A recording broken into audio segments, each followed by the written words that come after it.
Happy Thursday, Non-Obvious Nation. We are back for another look at the non-obvious stories of the week, and I am super excited about my guest this week, Dan Pink, who is a friend, a fellow DC resident, and also just a fascinating person. And we're going to talk about some of his big ideas from past books that you may know, as well as his latest research and his new project that's coming up. So before we do that, I want to share a couple of the more interesting non-obvious stories of the week. And the place I thought I'd start this week is with professional empathy, which seems like something that I think we're going to need in the world more frequently. And I was reading an article this week about virtual cuddling, which is the virtual version of professional cuddling. And professional cuddling, in case you don't know the industry, is a space where people hire themselves for an hourly rate to cuddle. Nothing sexual, just basically hug and hang out. And it's companionship. And I thought when I first read this, wait, they're really doing this virtually? How is that even possible? But then I realized that really the skill set that professional cuddlists, some people call them, are selling is empathy. And we need that in many places in our lives, no matter how surrounded we are with others. And professional empathy was one of those spaces where at least this is an industry that the robots will not be able to take over. We'll need humans for that. Another big story this week was from the New York Times over the weekend. It was a group of tenants who took on their landlords and managed to buy back the building and essentially take control so that they wouldn't have to deal with rent increases. And it was such a fascinating story of sort of on so many levels. It almost seemed like a Hollywood story. I mean, it was the little guy against the big guy. It was over years of time. It was this unwinnable thing that turned into a winnable thing. And reading the story just kind of struck me that this is one of those great feel-good stories that I imagine a lot of people in entrenched industries probably wouldn't want you to read. And even though it's a long read, so you'll definitely need to set aside some time to read the whole thing, I highly recommend it. Fantastic story, wonderfully reported as well. Another big story that came out this week was about the start of the holiday retail season. And right now we're in a moment where people are saying, okay, this is the time, everything's starting now. So we're officially in the holiday season. And obviously this year has been totally changed. And one of the things that this story talked about was dark stores, and how there's certain Macy's locations that are operating as what they call dark stores, which are essentially just retail stores that do shipping only, and you don't actually go there and shop. And this is a kind of scary, but also interesting potential future for many of these retail outlets to kind of create these opportunities for us to just get stuff shipped to us instead of necessarily going into the store and always shopping in that way. Another big story related to travel this week was about a so-called COVID passport. So perhaps all of us at some point, if we want to start traveling again, will not only need a passport that indicates our country that we're coming from, but also our health status and when we had our last test, and using that to qualify us to travel, which is another interesting aspect on multiple levels. It's potentially powerful because you could have more confidence in traveling, but at the same time, do we want the groups that collect this information to actually have that information? So there's privacy concerns related to this as well. And so this is one of those stories that just kind of raised both of those things at the same time. The last thing I want to share with you this week is something that I'm very excited about that's taking place on Monday of next week. And it's the Inc. 5000 Vision Conference. And I'm going to be one of a cast of really amazing speakers talking about the future of business. How do we prepare for what comes next? How do we anticipate the future? All the things I love to talk about. And so I'm so excited to be part of this. And I'm even more excited to tell you that the session that I'll be doing will be part of their free pass. So it's great if you can register, and highly worth it. Lots of amazing content. But just in case you want to watch my talk and several others on the main stage for free, you can do that also. So there's really no barrier to check it out. It starts Monday. Definitely be part of it. I hope to see you there. And there'll be a live Q&A as well, so we can interact with one another as we do on this show also.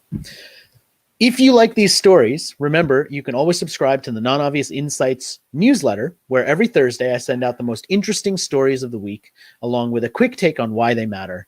And I would love to have you on that list.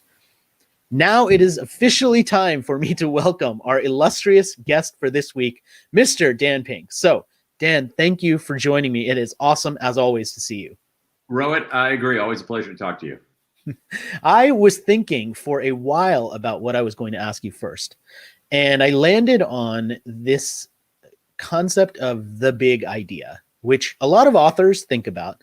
And I would say, just having read pretty much all of your books kind of when they came out. I mean, I've known about you for a long time before we actually met and had coffee that one time. We happened to be kind of co-located in the similar city, even though we're both. No, we had coffee like literally.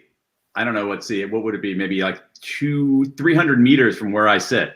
There's a Starbucks right there. Yeah, that's right. I remember it was great. It was just like, because it's always like, oh, he lives close to me. Like because you just don't know until eventually you figure it out. Right.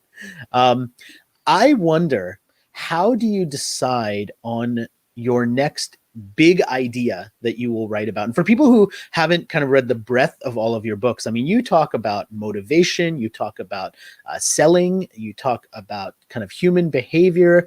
All of these things are really big topics, right? And I wonder, how do you land on a big enough topic to write about? And is that your kind of metric? This is something huge, and therefore I can explore it and research it and write about it.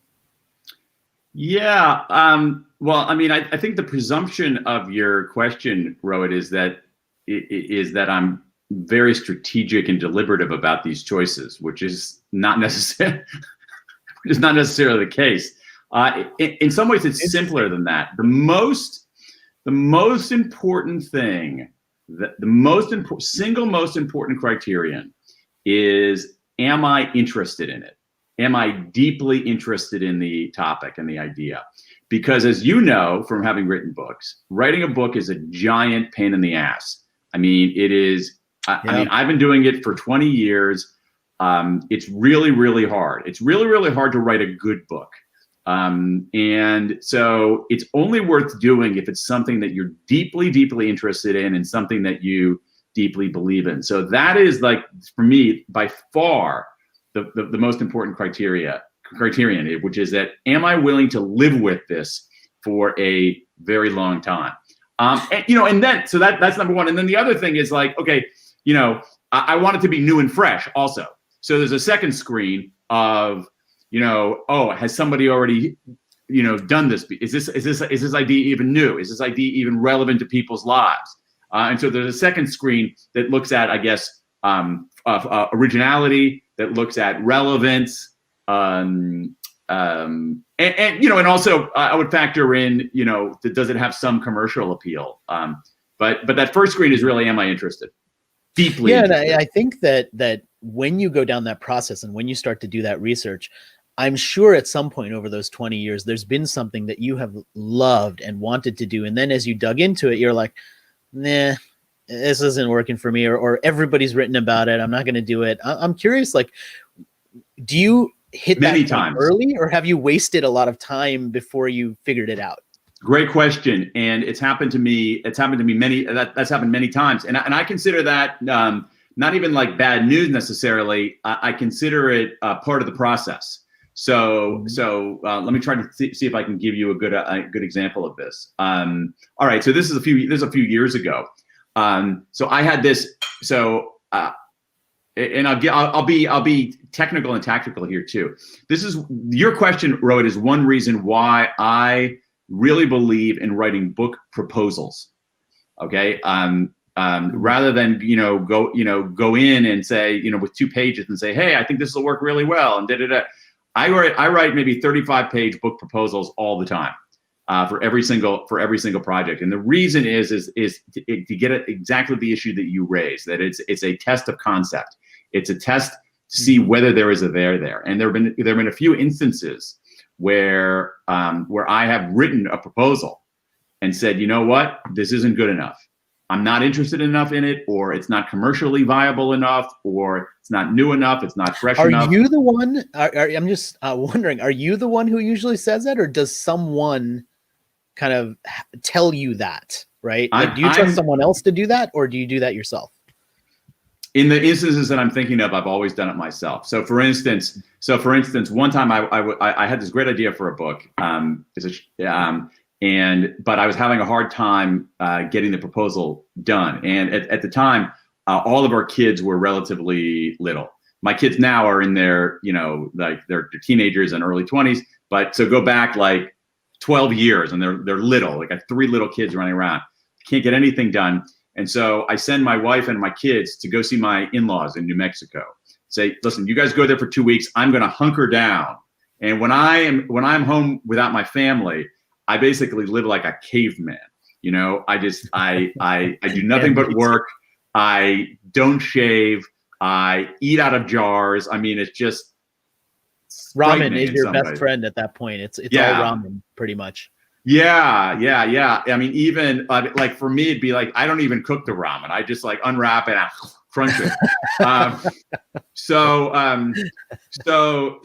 anyway, so I send them off, and about 10 days into this 2-week trip, so I can write this book proposal, I call my wife, Jessica, and I said, okay, I got some good news and some bad news. Good news is that you can come home. The bad news is that I've written 12,000 words, and I realized this is not a good book. But I'd rather discover it then than after I sign a contract and someone is saying, hey, Pink, I need you to deliver this. I need you to deliver a 65,000 word manuscript on October 19th.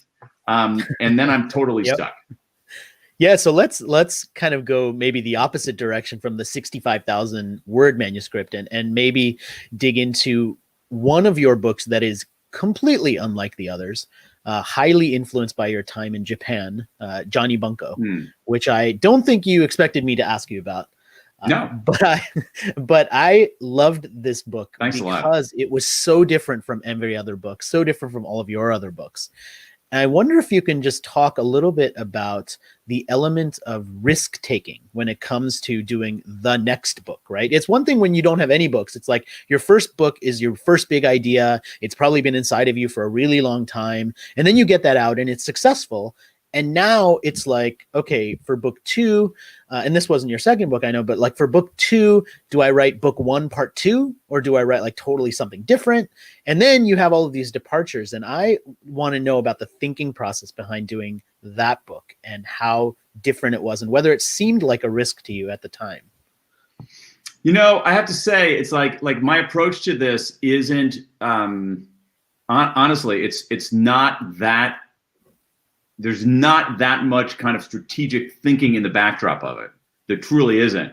I mean, maybe there is a kind of a meta strategy, Rohit, which is the meta strategy is do something that you're really interested in, because then it's going to be really good, and over time, really good stuff tends to work. I mean, that might be that might be like the core strategy, but it isn't this kind of more deliberate kind of thing. So what happened is that on that book, I might not have done that book I wouldn't have done that book as a first book. No way. That would have been too high of a risk. But I did it. That was 1, 2, 3. That was the third. Actually, it was the third book that I did. Yes. And the that reason, is correct. But I didn't consider it a massive risk, and I'll tell you why. Because I was into it and I thought it was a pretty good idea. And that book was a little bit different in that it didn't require the massive amount of research that I usually do for books. Right. Yeah. It's a story. I mean, much more so than some of the other. I mean, you tell stories, but my view of it is I have to say, it's like, in our world, it's a world of hits and misses. And the truth is, you just never, you don't know. And so I just think that there are, over time, and this is, I guess, a strategy, Rohit. But again, it's more of like a meta strategy, is that there are hits and misses. So I think, and over time, it kind of resolves itself. And so you just keep creating good stuff. I never know in advance, like, this is going to be a huge hit. This is going to be a bomb. Like, I might have an intuition about that stuff, but I'm rarely right. And so to me, it's like, and also that's also something that's not fully in your control. It depends on what's happening in the market at that time. It depends on a whole slew of other kinds of what's happening in the world. Yeah. What's happening in the world. I mean, you know, like, Yep. you know, I got a lot of friends who have books coming out in COVID time, and that's a disaster for most of them. It's really bad. It has nothing to do with, you know, so I just think that, like, you try to produce really good stuff that you're proud of, and you know, and that's what you can control. Yeah, one of the things I always appreciate about your writing in all of your books is how actionable you make them, in terms of, here's the big idea, but here's what specifically to do. And I thought it would be interesting to dig into one of your books, To Sell is Human, where your essential premise, one of the essential premises, is that we are all salespeople. And despite some of our negative affiliations with being a salesperson, a lot of people don't like describing themselves as being in sales. We're constantly doing it. We're selling, you know, what do we have for dinner? We talk to our parents, kids. Like, that's a big part of what we do. And one of the really interesting pieces of research you wrote about in that book was about the importance of serving others in purpose. And you had this great research story about what motivated healthcare workers to wash their hands between two signs. And one of the signs talked about how you would keep yourself healthy, and the other talked about how washing your hands would help keep your patients healthy. And what they found was it was a much greater motivator for these professionals to keep their patients healthy, rather than the message about keeping themselves healthy. And I wonder if you could talk about that finding in relation to our world right now, with mask wearing, convincing people to wear a mask or not, and whether there's maybe a more convincing way that message could be shared based on the research you've seen. Yeah, it's a great question. That's a study that was done maybe 10 years ago. It's done by David Hoffman, who was at UNC, still is at UNC, University of North Carolina, and then Adam Grant, who's now at Penn, but started his academic career at the University of North Carolina. Really interesting study. As for how with masks, I mean, it's a really interesting question. I think that in some ways, part of I tend to look at the mask wearing at almost through the other end of the telescope, which is sort of the happier side of the telescope in a way. If you look at the numbers, right now we are up to, in this country, especially when it comes to going into stores, we are at something like over 90% compliance with mask wearing in this country. I mean, it's incredible. And so to me, the real story isn't so much these few crazy, you know, politically hyped up people who, you know, feel like wearing a mask is some massive affront to their liberty.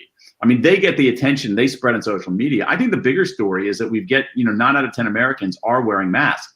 And I think the reason goes exactly to what you were saying, which is that we actually care that human beings, we believe this about ourselves. We believe that, well, you typically try to do the right thing. Yeah, of course I do. Do other people? Oh no, they're completely selfish and self-absorbed and terrible, horrible people.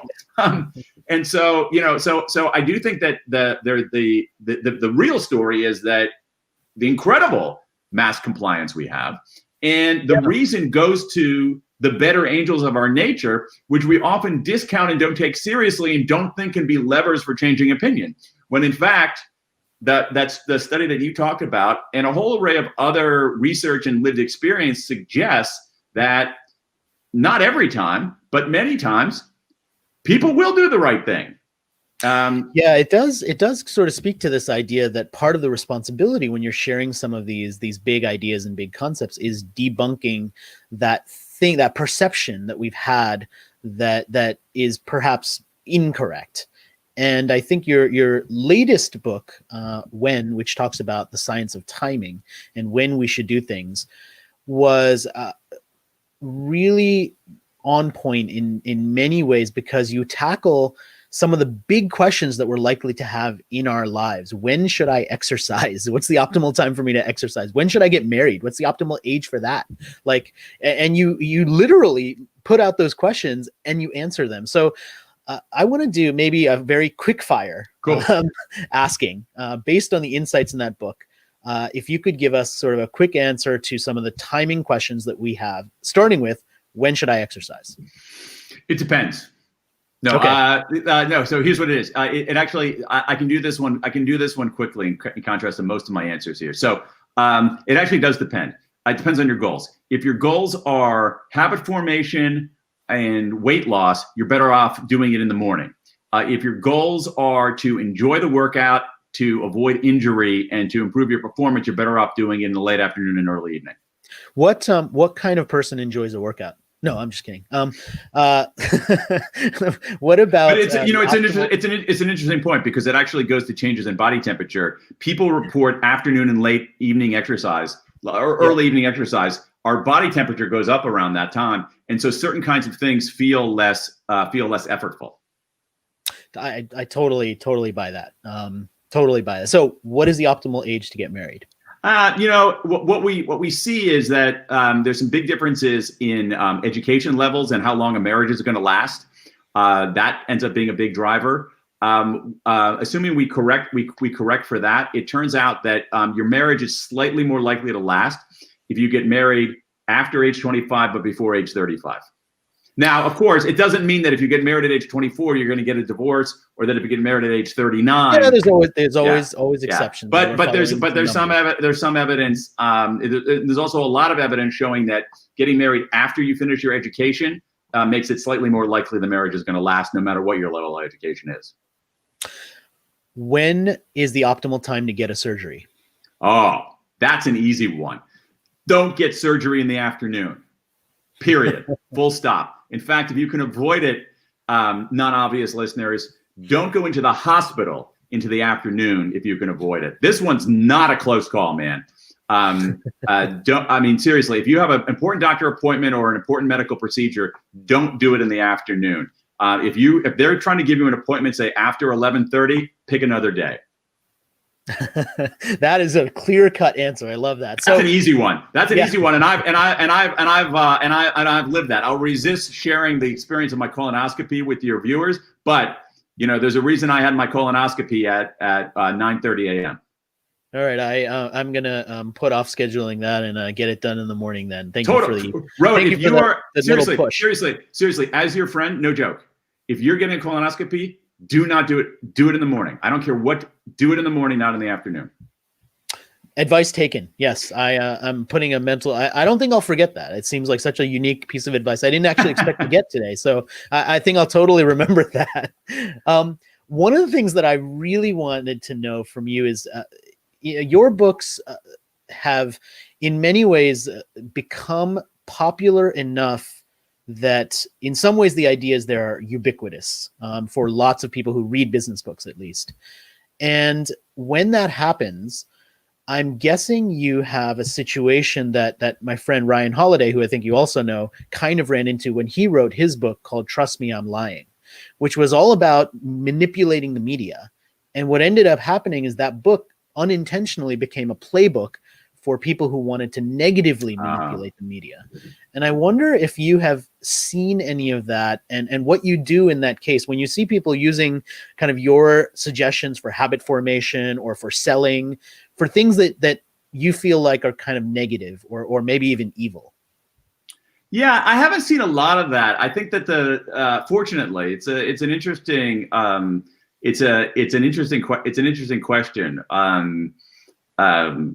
I think that what I have seen is in some ways a distortion of the arguments and the ideas, perhaps in the service of those nefarious ends. So if you take a book like Drive, that book makes an argument based on science about the importance of intrinsic motivators and how we've woefully oversold certain kinds of motivators, particularly contingent motivators. If you do this, then you get that. And there's some people who took that idea and sort of distorted it and said, well, that means money doesn't matter. So if I'm running an organization, what I can do is I can just scrimp on people's pay and recompensate them in units of bliss. And that is a very bad idea. So what is a unit? It's more like a distortion of the ideas rather than taking it from, for evil ends. Yeah, I think that's absolutely true. in your process of research, how important is social media? In the research process? Yeah. Do you pay attention to it? Do you Not kind that of much. find it to be noise? Yeah, and not that much. Yeah, actually relatively little. Yeah. Yep. Yeah. That's interesting. I mean, one of the things that you have, I find your choices to be interesting, partially in terms of what you haven't done. And what I mean by that is a lot of people who have written the types of books that you have gone off and launched consulting groups, or like, here's how we could take this and put it into business. And I know you have a pink cast where you're doing like videos and you produce various things. And I don't know if that's still around yet or not. No, it is. It is. Okay. The pink cast is not exactly a winning business model. The business model of the pink cast is we lose money on every episode, but make it up in volume. That's funny. Well, it's I think that's fascinating because it seems like you've made a deliberate choice that you're focused on the books. Like every couple of years, Yeah. I don't know if it's a regular schedule, but it's relatively regular. You get a new book out there with a new big idea, and you're working, I know, currently on your next big idea, which is out there in some form because you've launched a survey about it. So you have the World Regret Survey, and you're asking people to answer this question of what do you regret? And you've already gotten some fascinating results. And I know you published sort of a mini summary of one of the things that I think is understandable and perhaps not as surprising, which is people regret what they did not do much more than they regret what they did do. But I wonder what else you've started to discover there. And I'm assuming this is a big enough idea that it will eventually be a book. Yeah, no, I'm working on the book, and I'm going at the research on this one in a couple of different ways. I've done this. So the World Regret Survey we've gathered about 10,000 regrets already from people around the world, trying to get some texture to what people regret. And then I actually have another. I haven't reported this yet. It'll be in the book. Another more quantitatively sophisticated survey of the U.S. population about what people regret, trying to understand that. What I'm trying to do in all of this is crack the code on what people regret, and the reason for that is that everybody has regrets. It's part of the human experience. They actually can be functional. This idea that you should go through life with no regrets is complete nonsense. If you look at the research, people who don't have regrets, I'll tell you who doesn't have regrets: people who are deluded, people with mental illness, people with brain injuries. There's certain kinds of brain diseases, certain kinds of brain injuries that prevent people from experiencing regret. A lot of people with severe personality disorders or forms of mental illness can experience regret. It's part of who we are, and it can point the way forward. And what I want to try to do is say, how do you take this thing that's superficially negative, turn it into something that's positive, to transform your life? And then also on an analytic point is that if I think if we understand what people regret, we can understand what constitutes the good life. It's almost like the photographic negative of a good life. Mm-hmm. Yeah, and that is already piquing my interest on many levels, and I think that's kind of the intent, right? I mean, you want one of the things, but it goes to one of your earlier questions. One of the things that people regret in much higher numbers than I would have expected is people have a lot of moral regrets. They have regrets that they're harboring for they had a moment in their life when they knew the right thing to do and they didn't do it, or they did a wrong thing. And even though there aren't any lasting consequences of that necessarily, they still regret it. And so, yeah, and there's a question we have here from a watcher, and unfortunately through the StreamYard platform, it doesn't let us see the name of the person. So we just see Facebook user, which is kind of anonymized. But it's a person. And yeah, it does talk about, are there moments in our, here, I got it. This puts two of your books together. Yeah. Are there moments in our life, i.e. deathbed, when we're more likely to feel regret? That's an interesting question. I'm not sure. One of the things that comes out is that I guess there are two things that come out. Number one is that people of all ages have regrets. I mean, we're getting responses from 19-year-olds who have regrets, and there are some differences in what people regret based on their age, but not as much as not as much as you would think. And the other thing that happens, and one of the Facebook users referred to a book. It's a book by Bonnie Ware that looked at essentially there it is about deathbed regrets. Those are similar to some of the stuff that I'm finding. There's some variation on that. One of the things that people do though in later in life is that they begin to kind of accommodate themselves to it, to whatever it is that they regret. They begin to kind of factor it into their life, and the intensity of it dissipates. Let me tell you what I mean by that. Talking like so for instance, like I have it's not a huge regret of mine, but I never learned to play a musical instrument. And I realized that by not like there's a whole bunch of stuff that I don't understand about music, about that, you know. And the thing is, like, I'm young enough, like I can learn a musical instrument. And so this regret kind of nags at me, but that nagging is actually functional because it might point the way for me to do something. All right. Now, fade out. Let's say, God willing, that I am, 99 years old and I'm on my deathbed. Okay. I'm not sure that I'm going to regret that I can't play the guitar, because it's like, what am I? All right, I can't play the guitar. I had a good life, So there are some changes. There are some changes based on age. The key point here with regret is that even though it's negative, and we have this culture of like toxic positivity, where you're not allowed to be negative about anything, where we try to resist negative emotions, and that's bullshit. I mean, negative emotions are important. Some of these negative emotions are actually really important, and they're functional. That's the thing. They can be motivating, right? They make us better. If you wallow in it, it's terrible. Okay, but it is that these negative emotions are signals to our thought. They're a signal to say, hey, you can do something a little bit better. Yeah, and it's interesting. We've got it's Pam Slim, who I think our also. Mutual friend. Yeah. A fear of regret is a big driver of finally making the change. Yeah, it is that fear factor. And I wonder if kind of as we close out the conversation, because we're sort of hitting our time, unfortunately, I know we could go for a long time. Yeah. I wonder if you could just talk about the impact that when you do any of these deep dives, and this is going to be a weird analogy, but anytime an actor goes into like one of those Western films or plays like an acrobat, they learn the skills to be an acrobat. They learn how to twirl the gun. They learn all of the stuff. And they keep that, like Tom Cruise, when he flipped those bottles in that old bartending movie, like 20 years later, he can still flip bottles because he learned it for that movie.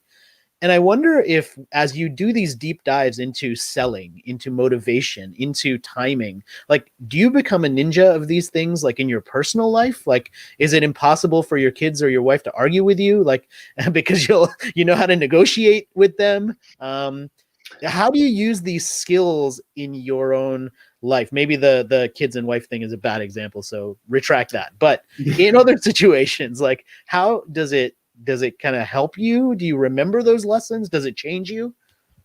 Yeah. I mean, ninja's too high a level, but absolutely. So I did research on timing. I reconfigured my own schedule. There's no question about it. Even things like on I did so for Sell as Human. I did research on sort of what works as pitch. Like think about pitching. So I have a whole chapter in that book, To Sell as Human, about pitching. Totally changed the way that I pitch.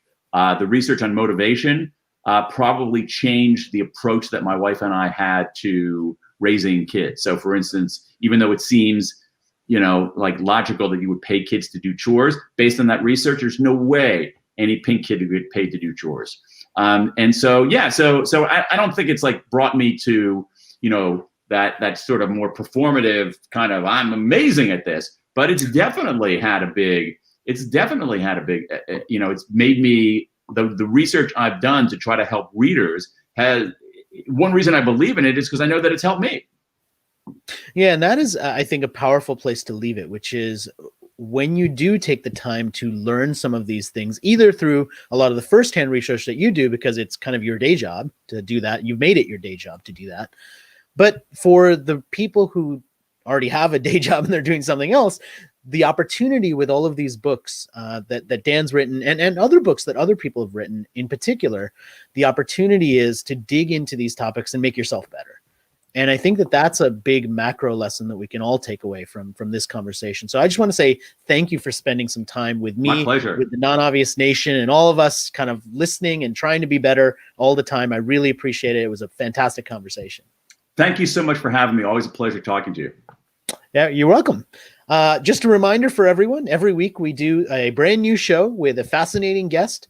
We've got more fascinating guests coming up every Thursday at noon. So I hope you'll join us for a future episode of the Non-Obvious Insights Show.